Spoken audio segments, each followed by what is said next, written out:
చెప్పండి. The charge sheet explicitly identifies February 18, 2019 as the genesis of the adulteration time line. Charge షీట్లో ఉన్నదాని ప్రకారం అసలు ఈ కల్తీ అనేది మొదలైన రోజు February 18, 2019 అంటే చంద్రబాబు నాయుడు సీఎంగా ఉన్న టైంలో. On that date the Tirumala Tirupati Devasthanams floated a tender for 82,000 kilograms of ghee. The charge sheet says on page 65.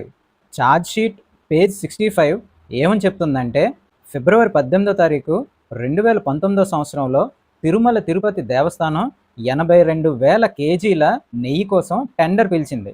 This contract was secured by a private company named Harsh fresh dairy products which renamed itself to Bhole Baba organic dairy milk in July 2021. ఈ కాంట్రాక్ట్ని Harsh fresh dairy products అనే company దక్కించుకుంది. ఇదే company July 2021 సంవత్సరంలో బోలే Baba organic డైరీగా పేరు మార్చుకుంది. The company won the bid to supply ghee at 291 rupees per kilogram, a price the investigation flags as unviable for genuine ghee.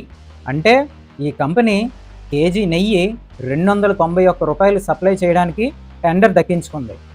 Investigation ఏం చెప్తుందంటే February 18, 2019 టైంకి 291 రూపాయలకి కల్తీ లేని నెయ్యి ఇవ్వడం అనేది అసాధ్యం అని చెప్తుంది.